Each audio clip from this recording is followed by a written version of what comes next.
अब question number 12 शुरू करने से पहले इस बात को समझना ज़रूरी कि इस 4/9 का स्क्वायर कैसे बनेगा, क्योंकि हम देख लेते हैं।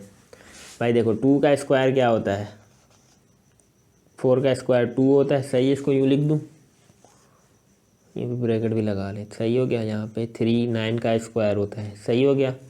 और ये हो गया x का स्क्वायर, सही है। अब अगेन इन सारों में कॉमन क्या आ रहा है, 2 कॉमन आ रहा है पावर में, तो हमने कहा है कि पावर में भी हम कॉमन ले सकते हैं। तो अगर यहाँ से कॉमन लूँ तो ये यूँ आ जाएगा। अब ये 2 क्या है, इसका मतलब सबके साथ है। अब ये उसको खोलोगे तो 2 इसके ऊपर भी आएगा, इसके ऊपर भी आएगा, इसके ऊपर भी आएगा, तो ये बराबर ये वापस बन जाएगा। इसी तरह अब देख लेते हैं भाई, यहाँ पे अगेन 3 का और यहाँ पे 2 का स्क्वायर बन रहा है, ये रहा 4 की जगह, और यहाँ पे आ गया y4। अब y4 का स्क्वायर कैसे बनाएं, इस कॉमन तो स्क्वायर ही निकल सकता है ना, 4 तो कॉमन नहीं निकल सकता क्योंकि 4 पावर में इनके साथ है ही नहीं। तो भाई इसको कुछ यूँ करके लिख लो, सही हो गया। इसको यूँ करके लिखोगे तो अब ये 2 का क्या हो जाएगा, जब पावर ऑफ पावर होता है यानी पावर के ऊपर पावर होती है, पावर आपस में मल्टीप्लाई होती है, 2 हो जाएगा, ये वापस आ जाएगा। और इसको वैसा का वैसा ही लिख लो। अब 2 कॉमन ले सकता हूँ, पावर में ले सकता हूँ, ये वाई स्क्वायर वैसा का वैसा, क्योंकि हमने ये वाला 2 कॉमन ले लिया तो ये आ गया। अब इसको दोबारा वापस खोलोगे तो ये 2 इसके साथ भी आएगा, ये 2 इसके साथ भी आएगा, इसके साथ भी आएगा, तो दोबारा ये चीज़ बनेगी, फिर ये बन जाएगी, फिर यही बन जाएगी वापस, सेम टू सेम चीज़। तो इसका मतलब क्या है हम इस पूरे की जगह क्या लिख सकते हैं, ये लिख सकते हैं इसका स्क्वायर, और इस पूरे की जगह क्या लिख सकते हैं, इसका स्क्वायर, ये चीज़ लिख सकते हैं, कोई मसला नहीं होना चाहिए। अब अगेन कितनी टर्म्स हैं, 1 2 3 टर्म्स हैं, तो कौन सा फॉर्मूला लग सकता है, यहाँ ये लगेगा, यहाँ ये लगेगा। अगर मिडल टर्म के साथ प्लस है तो ये वाला लगेगा, अगर माइनस होता तो फिर ये वाला लगता, क्योंकि इसकी मिडल टर्म के साथ माइनस है और इसकी मिडल टर्म के साथ प्लस है। तो अब हमने बात की कि उस फॉर्मूले के लिए क्या कंडीशन है, दोनों साइडों वालों का स्क्वायर बनना चाहिए, सही है। तो बना के देख लेते हैं, अभी सीखा था हमने कैसे बनेगा। तो ये 3 और ये यूँ अभी हमने थोड़ी देर पहले सीखा, सही हो गया। और इधर 2a भी आ जाएगा, और यहाँ पे क्या आ जाएगा, यहाँ पे इसका स्क्वायर हमने बनाना सीखा, तो कुछ ये आ रहा था, तो ये हमने लिख दिया। अब यहाँ पे 2a भी आना चाहिए, सही है। तो ab की जगह क्या आना चाहिए, 2/a की जगह आना चाहिए 2/3 का x, और यहाँ पे 3/2 का y स्क्वायर। अब आप बोलोगे सर आप हमेशा बोलते हो कि जब भी ये वाली टर्म इसके बराबर आए तो फिर ही आप फॉर्मूला लगा सकते हो।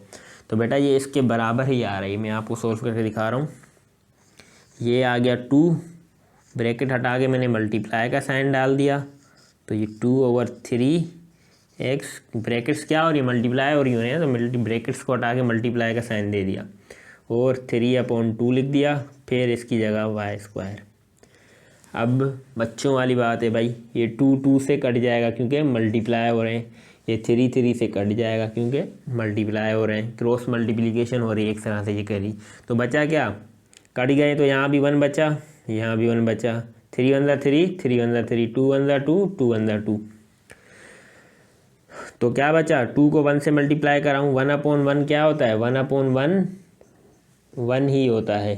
तो इस पूरे की जगह क्या आ जाएगा, 1 आ जाएगा, साथ में x आ जाएगा, फिर मल्टीप्लाई का साइन, फिर इस पूरे की जगह 1 आ जाएगा, साथ में y स्क्वायर आ गया, सही हो गया।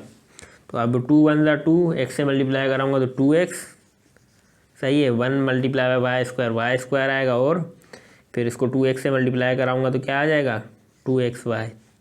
तो यही मिडल टर्म आ रही है, तो इसका मतलब हम फॉर्मूला ये वाला लगा सकते हैं। याद रखना इस फॉर्मूले के लिए दोनों टर्म्स का स्क्वायर बनना चाहिए, साइडों वाली का a और b का स्क्वायर बनना चाहिए, और फिर उसका जो 2a भी निकालें यानी मिडल टर्म निकालें, वो किसके बराबर आनी चाहिए, सवाल के बराबर और आ रही है। तो अगर आप इसकी मिडल टर्म को सोल्व करा दो, दिखा दो कि भाई ये इसके बराबर है, ताकि एग्जामिनर को और आसानी हो जाए, तो उसको ये ना लगे कि बच्चे ने कहीं से छापा है उसने, इसको पता लगे कि भाई बच्चे ने कुछ सॉल्व किया है। 2 से काट दो, 3 से काट दो, डायरेक्ट क्या लिख दो 2xy का स्क्वायर लिख दो, और यहाँ पे क्या लिख दो, यहाँ पे लिख दो, यहाँ पे यूँ कर दो, इसको ब्रैकेट्स भी लगा दो भाई, बल्कि थोड़ा साफ कर लो ब्रैकेट्स, चलो ब्रैकेट्स भी लगा देते हैं, सही हो गया। और यहाँ पे लिख दो 3/2 का y का। अब इसकी जगह आप, ये आ गया आपका a, ये आ गया आपका b, और ये आ गया आपका 2ab। किसके बराबर होता है ये, a + b के होल स्क्वायर के, जो यहाँ लिखा हुआ है। तो हमारा a क्या है, a है हमारा 2/3x प्लस आ गया b आना चाहिए, b क्या है हमारा 3/2y स्क्वायर। तो फिर ब्रैकेट्स लगने चाहिए, तो ब्रैकेट्स भी लग गए, और यहाँ पे आ गया स्क्वायर ये वाला। तो ये आ गया हमारा आंसर।